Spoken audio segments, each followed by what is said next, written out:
Greetings, Internet. I am, and you are listening to the When Is Now podcast. So I do have notes today, but I'm going to do my best to stay out of the notes because I kind of feel like for this particular podcast, it kind of turns out to be better when I don't use the notes. How do I want to start this? So, let's see. January, February. February, I had a very good month for everything, for personal development, for work, for my financial situations, for relationships. Everything was really good in February.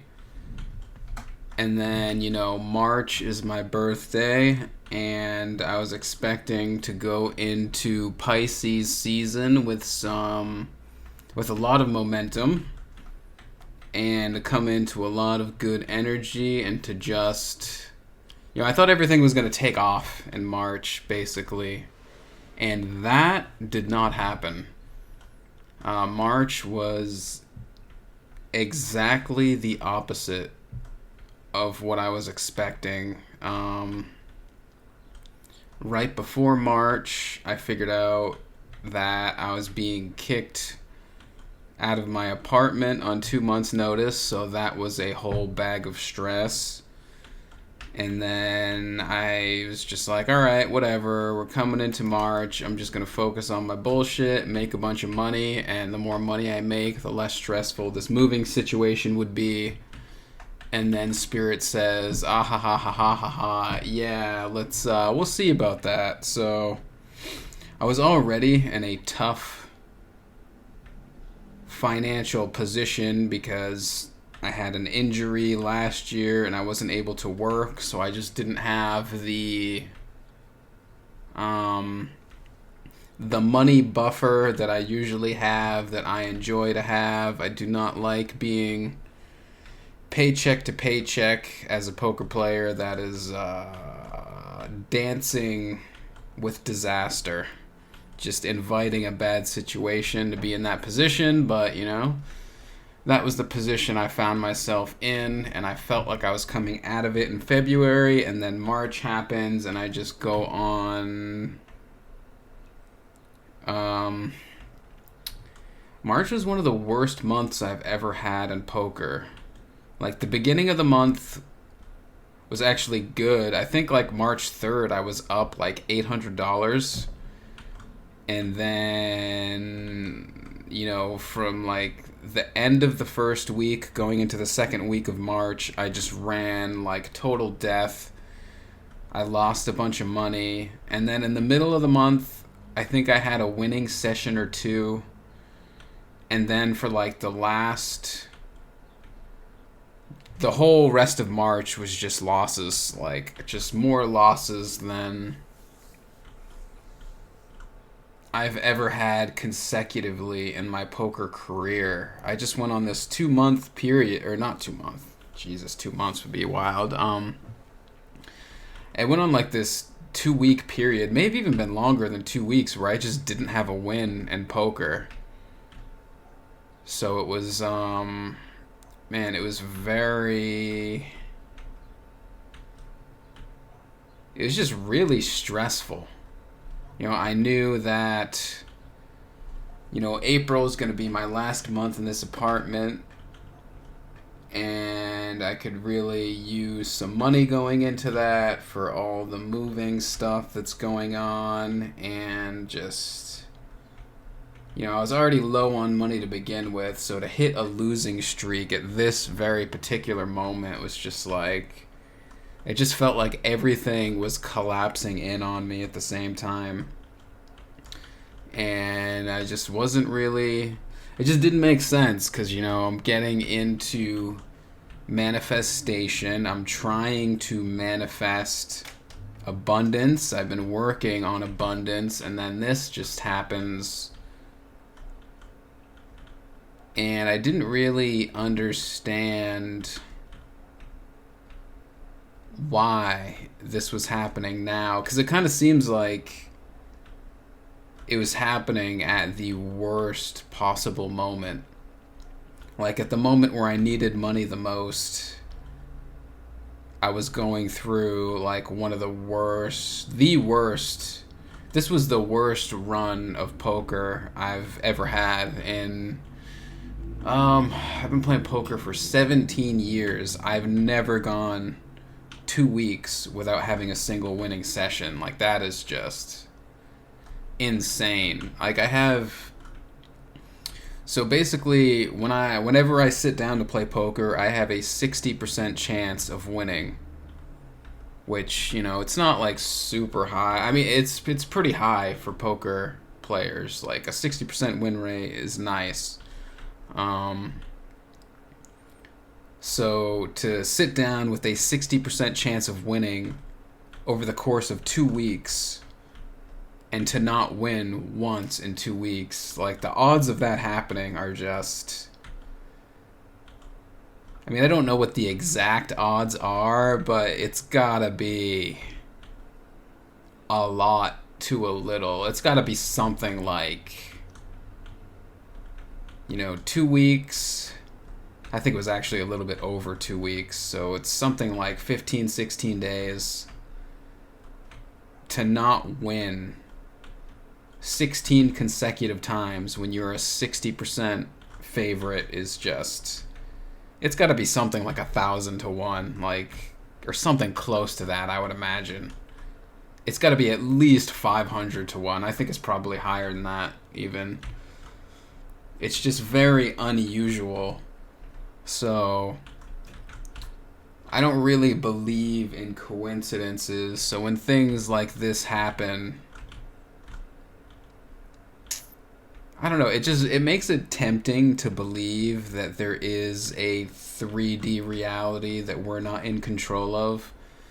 But I just don't believe in coincidences. So even when it's an unfortunate coincidence of losing a bunch of money when I don't want to lose a bunch of money, it kind of feels like there is something that is trying to be pushed into my head by some sort of higher power, even though it just feels like the 3D reality is just like shitting on my face.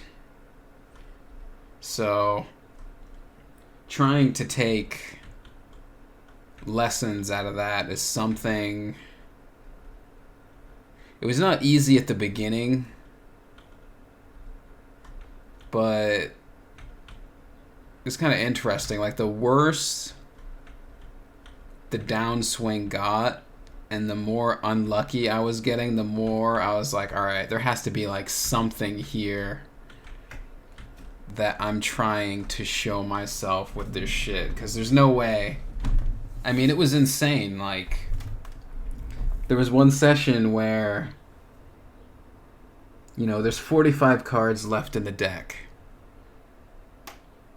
44 cards, I win. 1 card, my opponent wins, with 1 card left to go.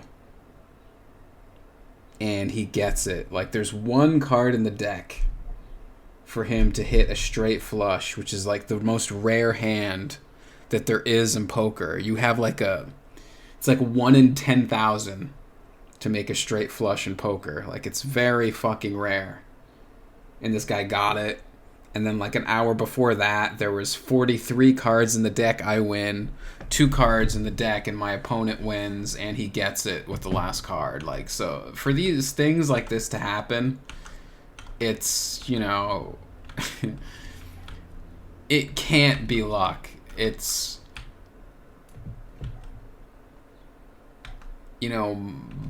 I would have to imagine I want myself to lose to learn something.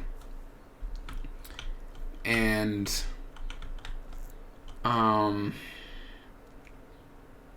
so I guess that whole story about what's going on is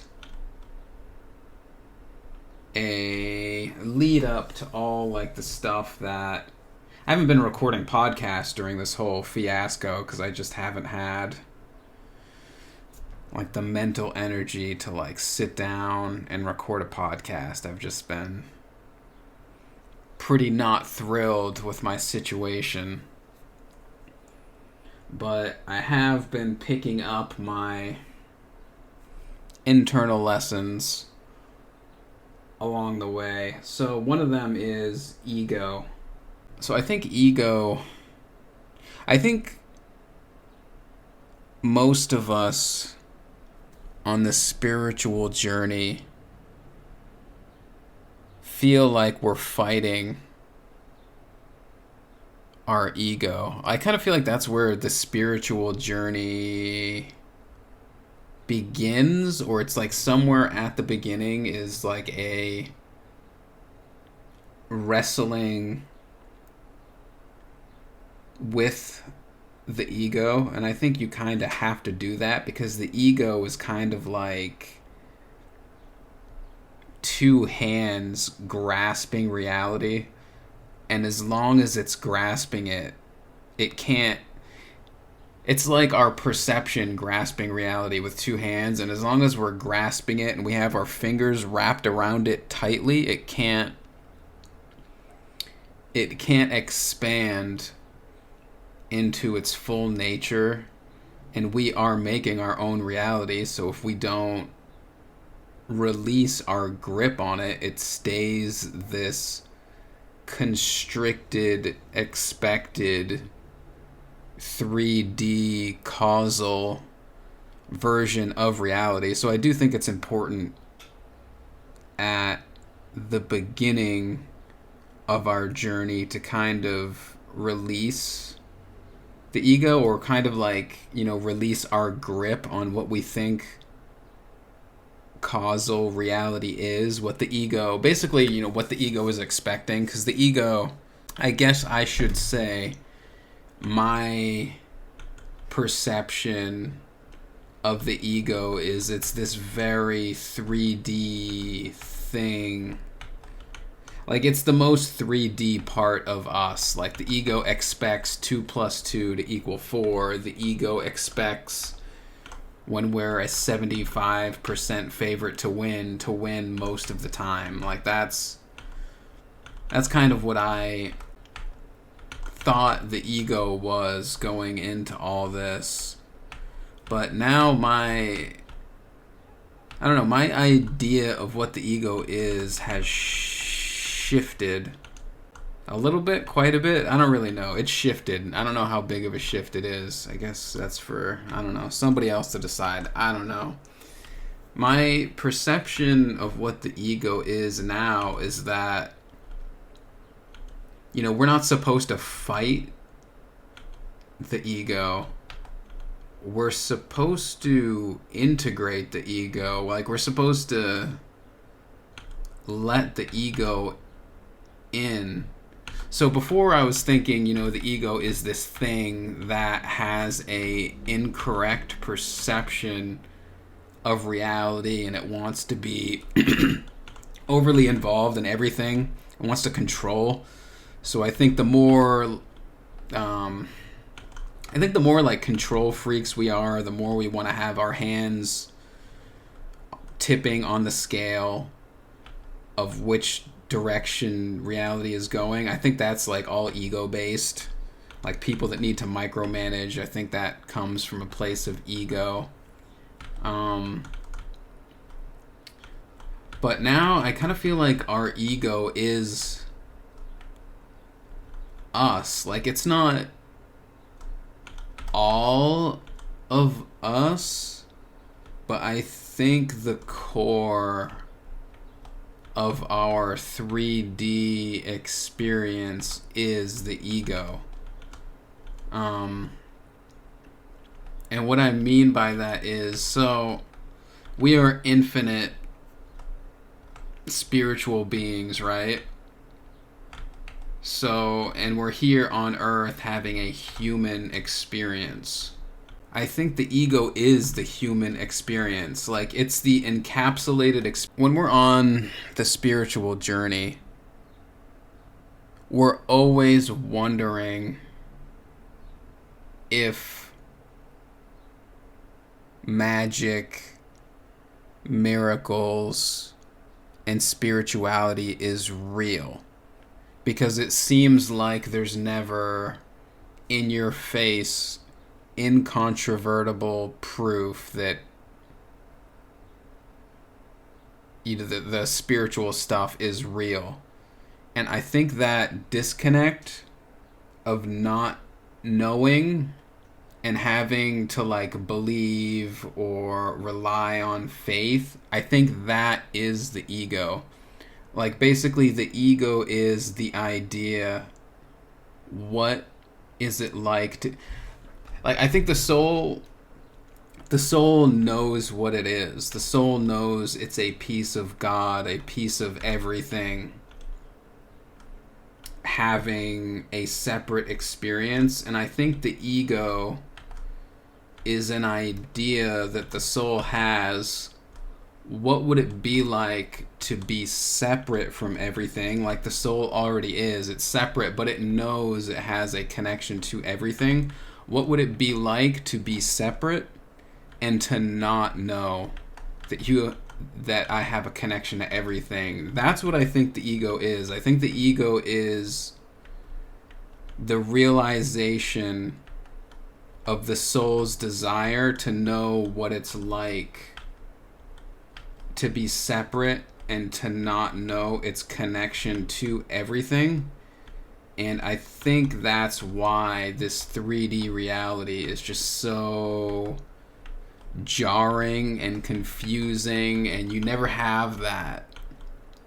I mean, I don't know, because like there's sometimes when you're in the middle of like a transcendent experience, you're like, oh shit, there's way more to this 3D reality. But like, it's always transient. Like, in the moment of like having this deep experience, you'd be like, oh yeah, obviously there's more to this world than 3D. But then like you get 2 days removed from that, a week removed from that, a month removed from that, and then you're just like, because it's all feeling, like you feel it in the moment, but then once the moment passes and you've been marinating in the 3D for like the week or two in between that, then it's like, was that real? Or was that just my imagination? Did I just make it up? Like, if there isn't like a constant stream of confirmation, the ego is just like, the ego kind of takes control again, and it's like, nope, the world is 3D and separate, and we're here and we're alone and we're fighting this reality. And I think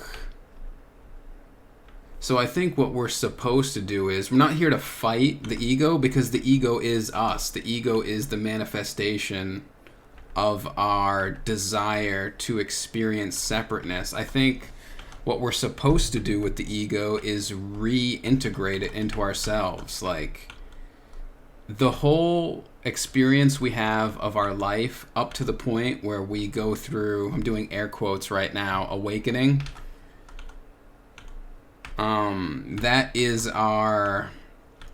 That's the experience we came here to have. And then once we go through our awakening, we're on the path to reintegrating our ego, because the ego is a part of us. It's just a part of us that wanted to experience separateness, but it's just an experience. It's not, the separateness isn't real, so the separateness has to end eventually, because it's not real. Unity is meta-real. Connection is meta-real. So that's the path that we're on. And the reason the ego is scared of that is because it forgets its connection, and it's like, no, this 3D reality is all that there is. Death is the end. Death is like the thing that we're fighting against. But one of the interesting things, I think this is from like a Buddhist said this, or somebody in that Buddhist area said, they referred to death as the journey back to everything. I heard that a long time ago.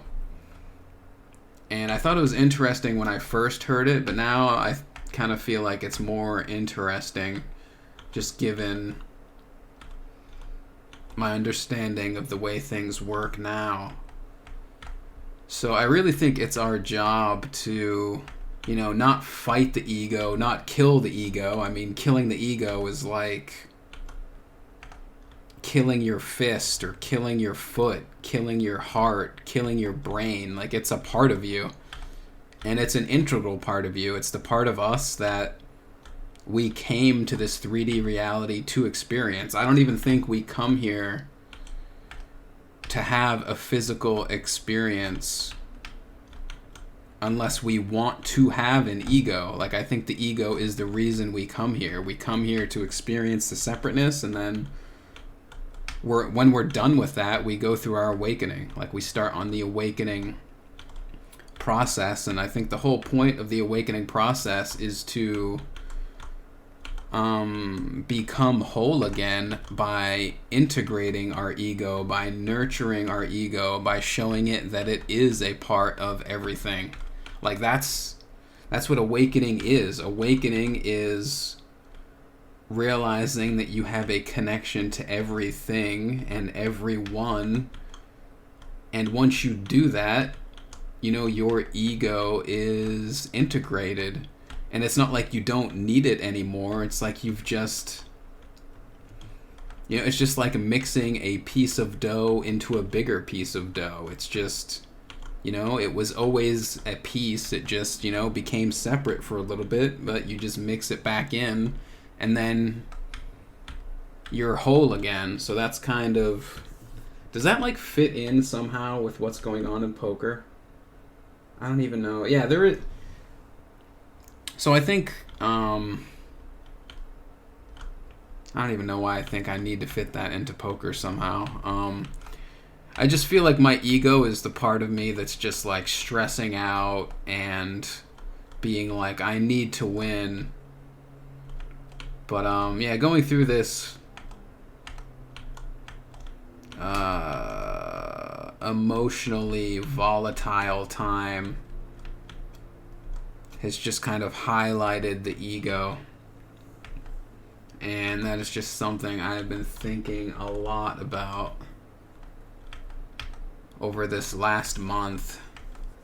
Like, why can't, this is what I've been wondering, like, even when things are going to shit and it feels like life is descending into chaos, why can't I just experience that for what it is and just move through it without the stress? Like, why do I need to stress out about that?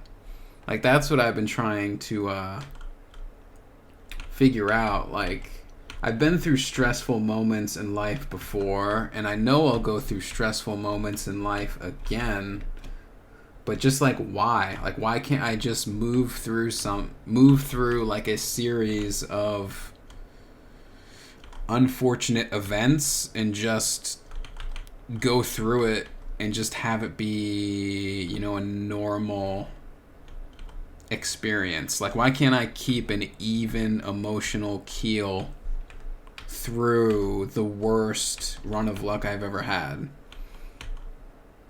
I mean, it seems like it's normal to just be like, yeah, I'm getting unlucky, I'm losing a bunch of money, I'm entitled to be emotional. But like, why do I want to be entitled to be emotional? Like, I don't really want to be entitled to be emotional. I'm just, whenever things like this in my life have happened, I've gotten emotional. And when I've talked to other people about it and I'm like, hey, I'm getting really unlucky, they're like, wow, you are getting really unlucky. And like, it's easy to get people to see your perspective when you're just like, when it feels like life is beating you down, then you just get this confirmation bias from other people, and it's just like, it just doesn't seem necessary. And one of the things that I've been working on is trying not to like share too much the negative outcomes. Like,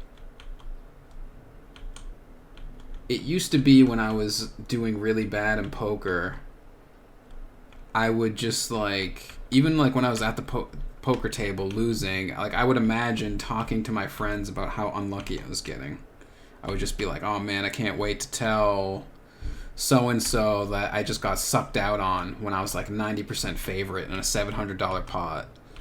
Like, I don't think that's a healthy mindset. I don't think that's great to do to your friends, to just like try and get them to, you know, buy into this stupid story.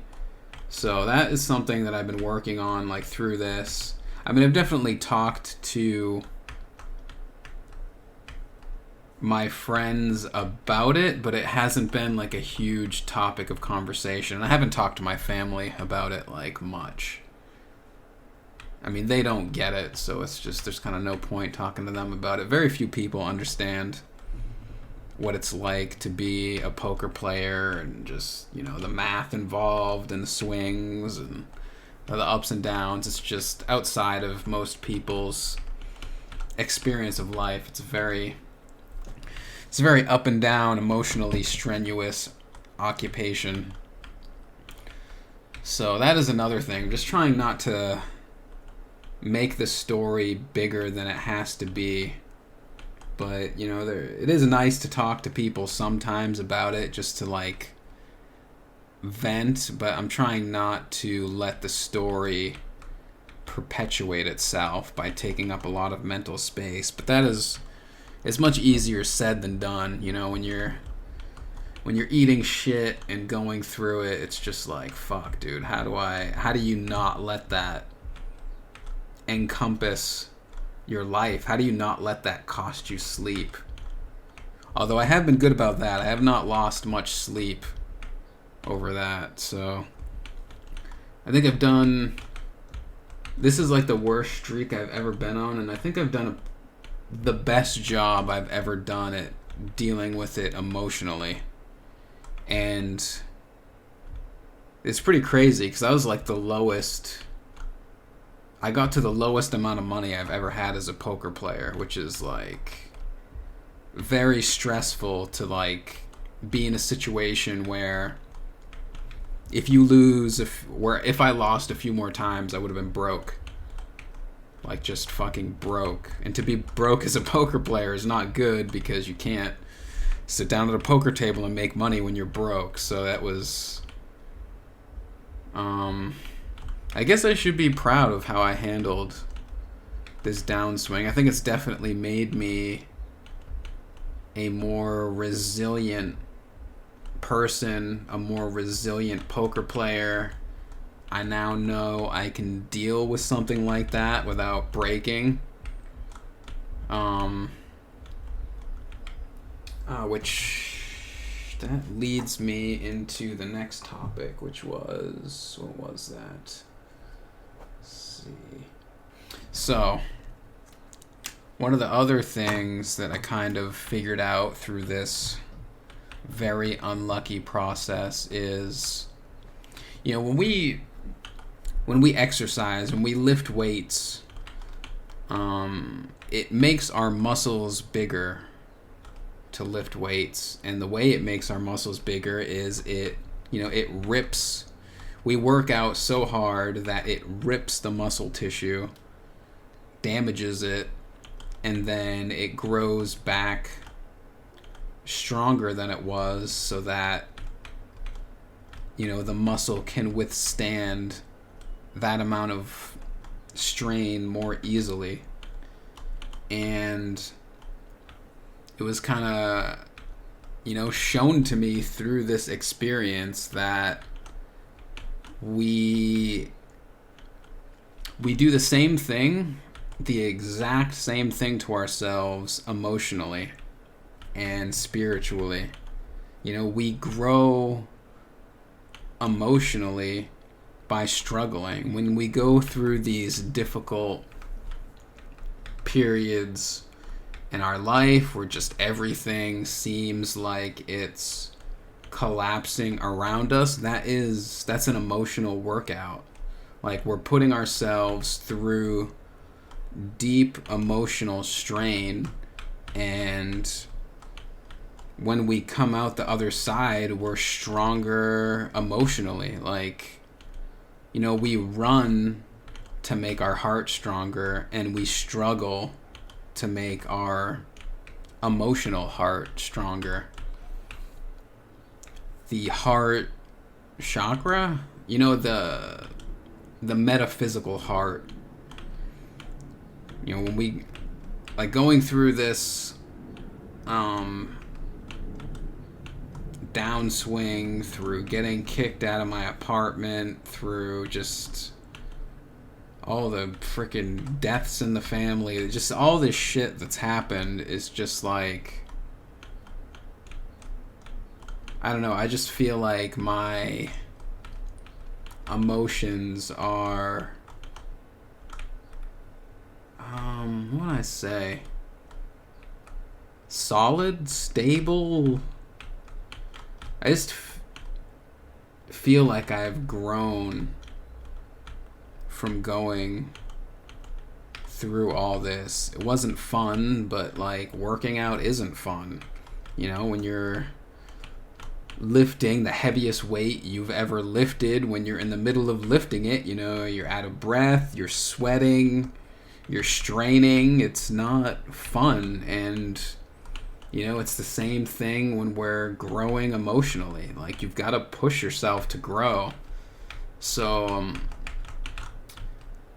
through this experience, I'm kind of realizing that I don't need to fight these emotionally strenuous times. I think it's better to just move through it as level-headed as possible. Like, one of the exercises I have is to ask myself, what's the best possible thing I can do right now? Like, even if it's something as stupid as, folding the laundry, taking out the trash, going grocery shopping, doing the dishes. Like, what's something I can do right now that will make my life better after it's done than it was? It's like, yeah, you know what? I just lost a $700 pot when I was the 98% favorite. But now I'm home. That's done. The money isn't coming back. There's nothing I can do about that. What's the best thing I can do? It's like, I can do my laundry, and then my laundry will be done. I can do the dishes, and then the dishes will be done. I can, do whatever. I can look for a place to sell my car so that I can get out of the payment and get out of the insurance. Like, there's all sorts of productive things we can do when we put our emotions aside and just, focus on what's the best thing. What's the best... Oh, man. I gotta take a break after that.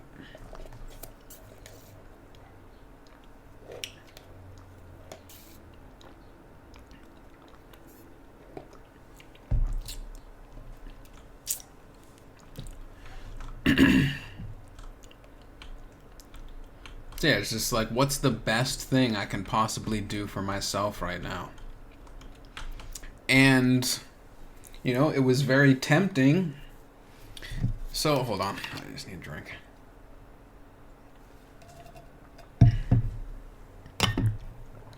So I think it's a good exercise when we're going through a rough period in our life, when we're like emotionally at our wit's end. I think it's a really good exercise to just say, what can I do for myself right now that will that will make my life better? And the answer to that question for me is always very different in that moment from what do I want to do right now. Because usually when I ask myself, what do I want to do? In a moment like that, it usually involves some instant gratification, which is usually like food, which is like some sort of drug. Like, I would like to smoke weed right now. I would like to have coffee right now. I would like to drink right now, which I didn't do at all through this. I was tempted to drink a few times, but it's just these, just something that you're gonna get an instant positive feedback from, but it's gonna be not great in the long run. If I was eating, I did eat some shitty food, the grocery store is right next to the poker room, so I'd go to the grocery store, maybe buy some fucking muffins or donuts or something from the bakery there. I did that a few times, but I didn't do it too much. I was definitely smoking a lot of weed. So I think next time I go through something like that, I think my goal would be to smoke less. But I think I handled it decently well. Not perfect, but I'm trying not to go for perfect so much anymore. Usually my goal is to try and get as close to perfect as possible, but I don't think there's anything perfect in the 3D world. It's something, I think it's something to strive for, but it's just, I don't know, in my experience it's just not really attainable, which is kind of frustrating. There's just, I don't know, I would just like everything to be perfect. I would love to only play poker when I have the perfect amount of money. I would love to only record perfect podcasts. I would love to play the perfect poker session and never make a mistake, but it's just not going to happen. Mistakes happen, imperfections arise. I would love to not have a single scratch anywhere on my car, but you know what? It's got fucking scratches. So, perfection is out of our grasp, but we can always do better. So I've definitely been doing better with dealing with this kind of stuff. So, just got to be happy with that. And, I am happy with how I've dealt with this. In the past, God, I would have beat the shit out of myself in the past going through something like this. Oh my God. I would hate to think what I would have done to myself, 2 years ago if I had gone through something like this. I just would have my inner dialogue would have just been completely masochistic. You suck, you're terrible, you shouldn't be making this mistake or that mistake. You've been playing for 17 years. What the fuck are you even doing? I just would have torn myself to fucking pieces, man. So, I could definitely appreciate progress. So, struggling makes the heart stronger. Check that off the old list. Another thing is, I've been focusing so much this month on money. And one of the things we know about this reality is that we make it. And the things that we think about, we make real. And how many people are pointing their perception at money and attracting money into their lives? So much attention is pointed at money, and that makes money stronger. And I think one of the things that my guides or higher self or whatever you want to call it has been highlighting through all this is that money isn't like the most important thing. And I think we all know that intuitively, but still, how much of our perception are we pointing at money? How much of our conscious attention is focused on money? It's a lot. And one of the things I've been thinking about a lot recently is I have a hard time imagining the world without money. How does the world function without money? How do we have society without money? I mean, I definitely think we can do it. Like, there's a version of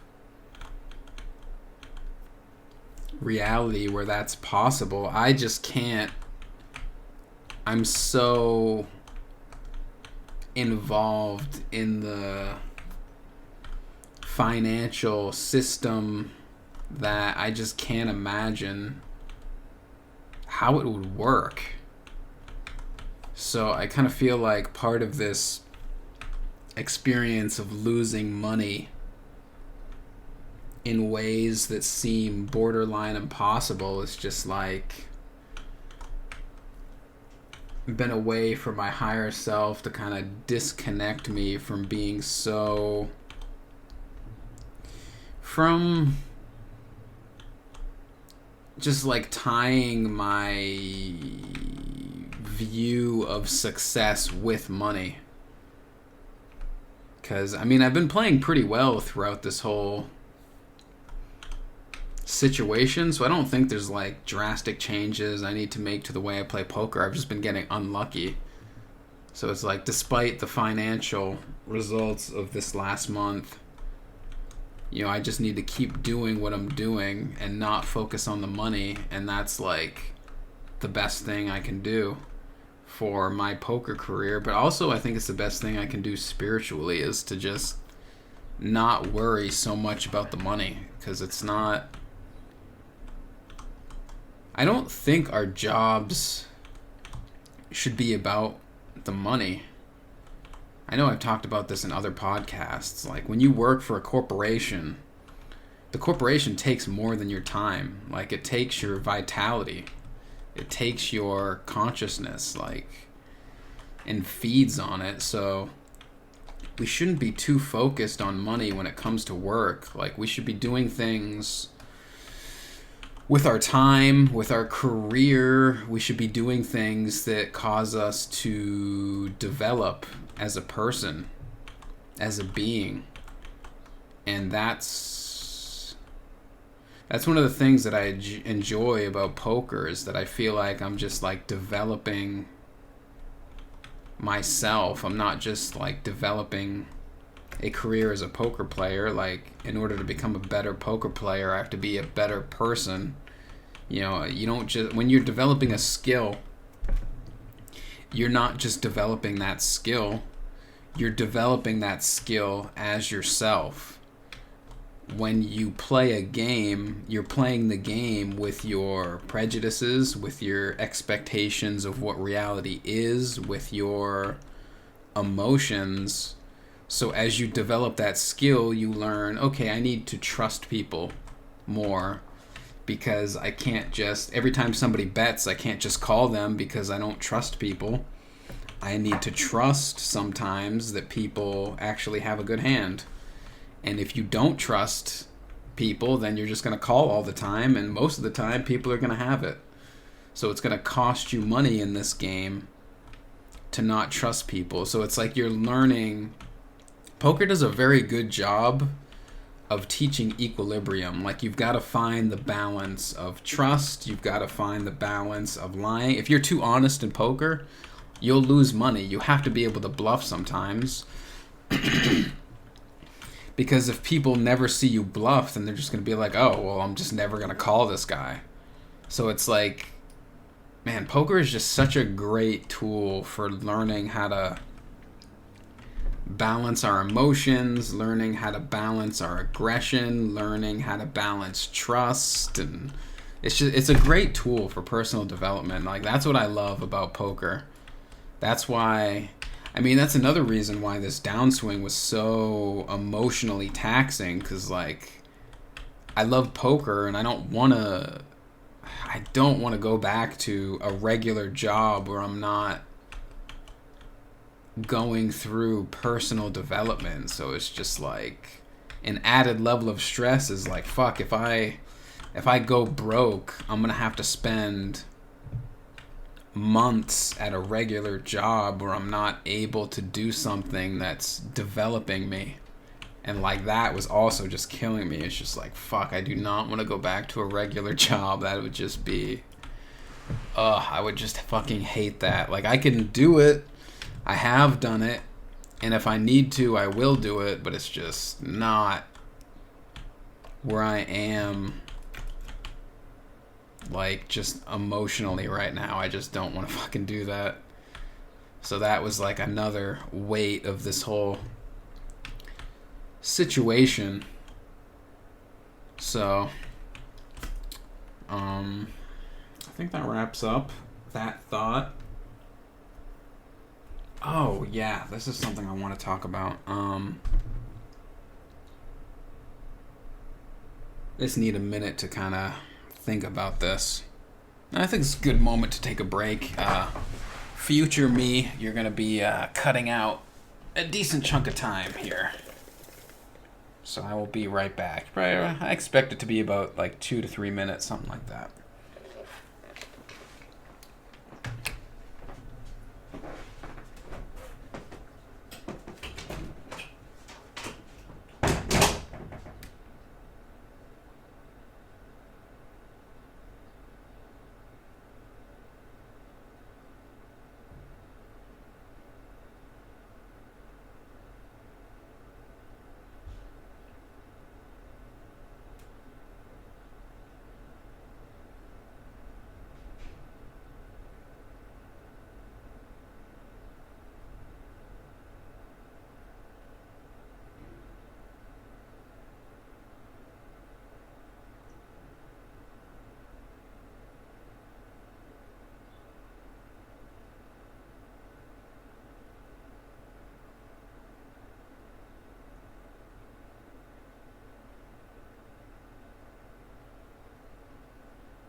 Alright.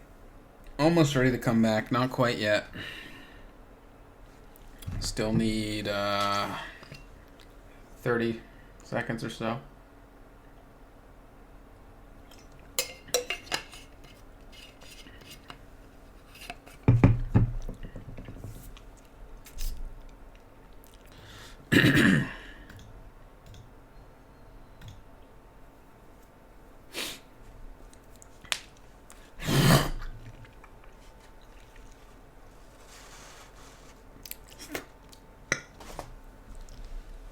This fucking spit is so slimy. Fuck me.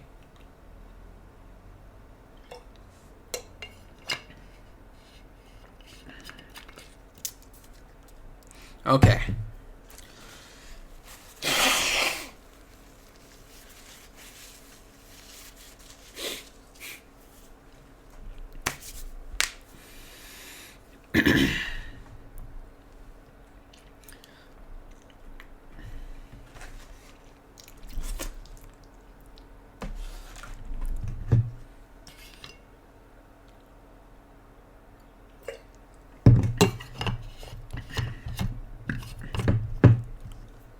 All right.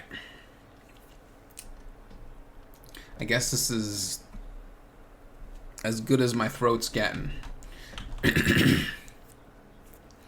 All right, so one of the things that is also highlighted by this whole situation is this idea that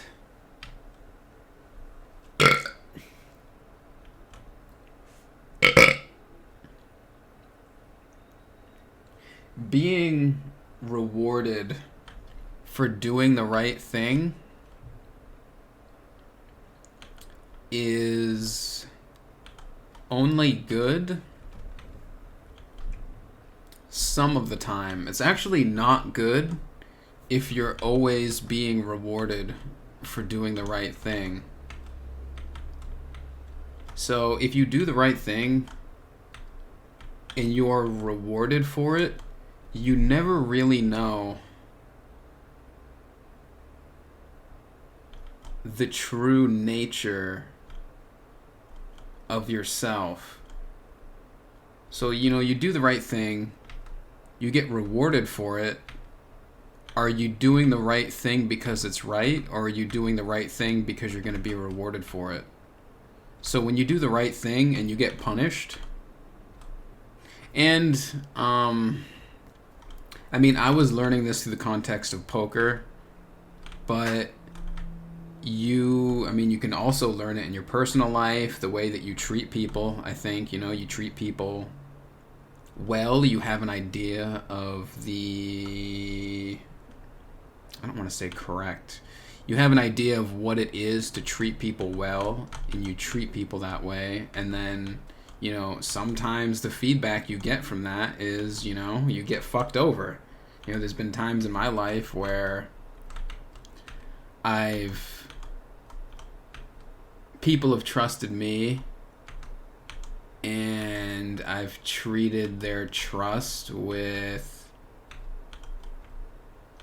respect and, fulfilled my obligations to them, and, just treated, a person's trust the way I think it should be treated. And then when I was in a situation where I trust them, they fuck me over. And you have a choice then. So what am I going to do? Am I going to start just fucking people over because I got fucked over? Up until that point, maybe every time I treated somebody well, I got treated well in return. And then this situation happens where I get fucked over, then what do? That's really when you see what you are and what you're like, or what you could be like, or what you could be. Because you really, in that moment where you do the right thing and it doesn't work out, that's when you make I don't even know, is it making a choice for what you're going to be, or is it just your nature comes out? I don't even know.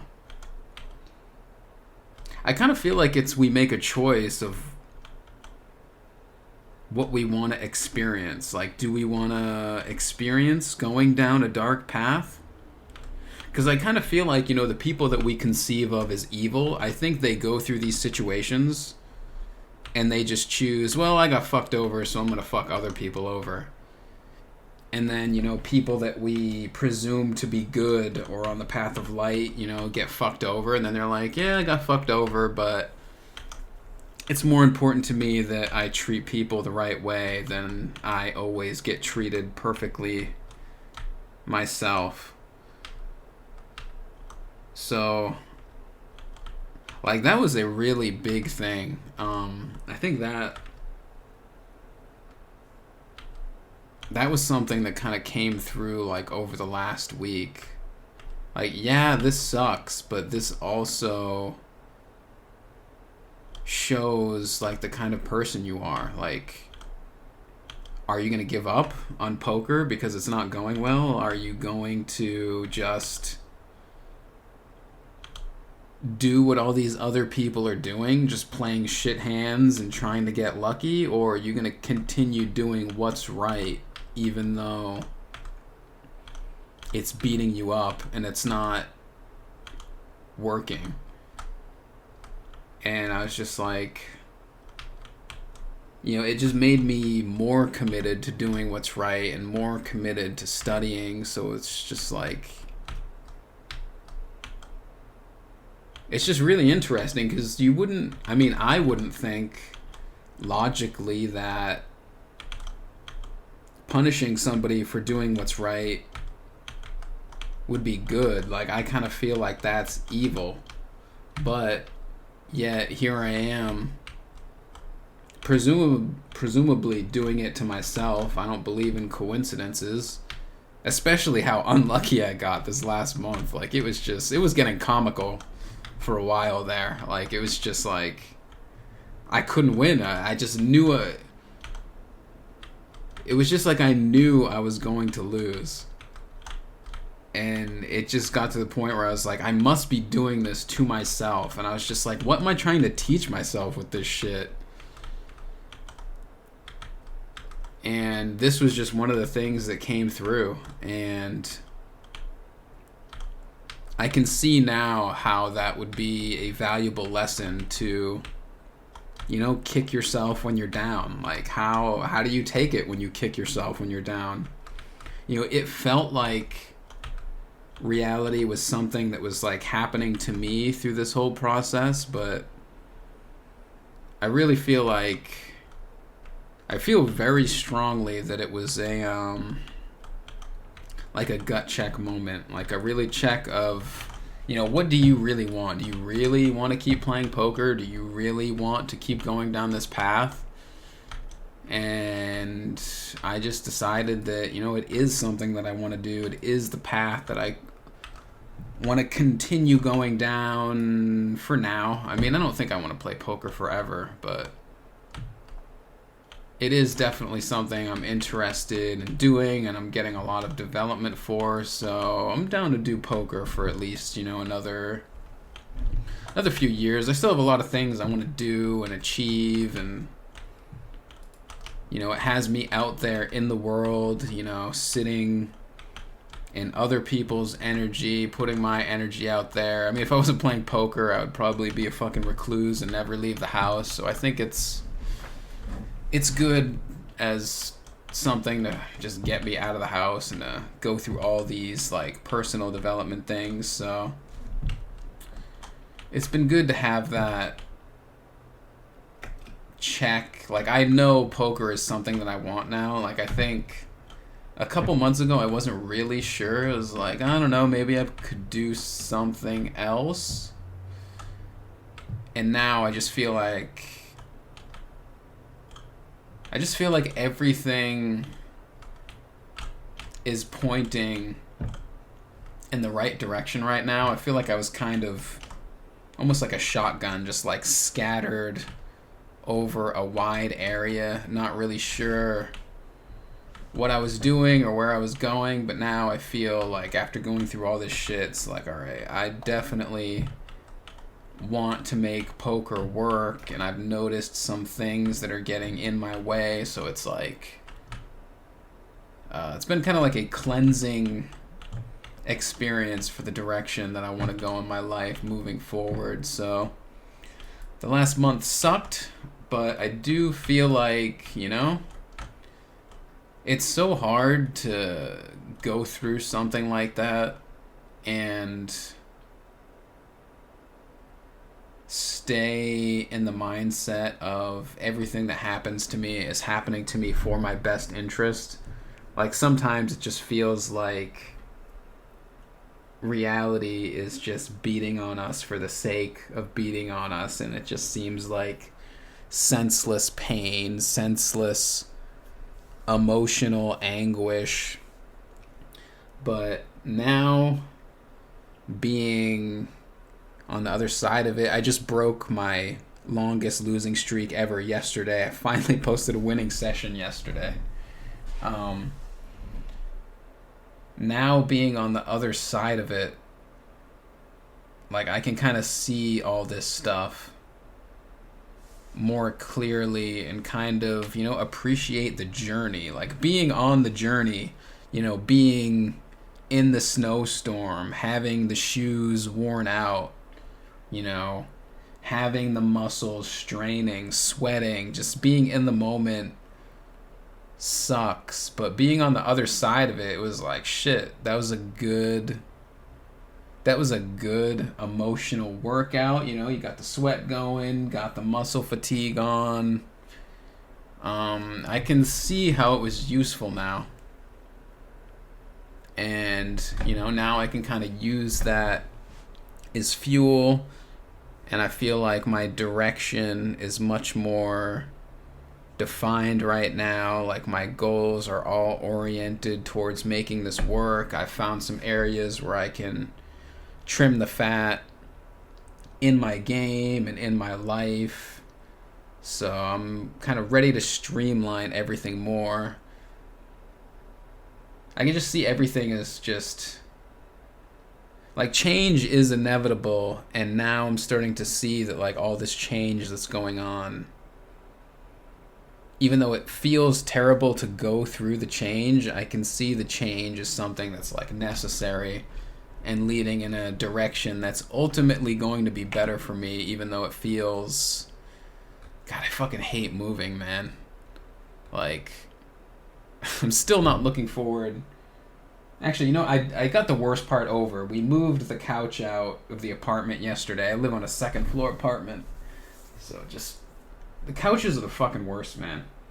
There's nothing worse than trying to move a couch down a flight of fucking stairs. Like, it's just not fun. My fucking arms are sore shit right now. But we got the couch out of the house yesterday. The biggest thing I'm going to have to deal with this month now is just my mattress. And a mattress is like... nothing compared to a couch. So the worst is fucking over, I hope, I think. So it's still not going to be fun to move all this shit, but gonna get through the move. We got through the fucking worst run of poker I've ever had, so hopefully this is, the rock bottom and it's all up from here. Starting to feel like I'm in a place where I can appreciate the journey, and I can definitely feel the growth from all this. So hopefully some of you out there can use my story to help see your story with some more perspective. We go through these difficult times in life, and if we can just go through it while keeping our head above, just a little bit above water. It's just, you tread water and eventually you will get back to land.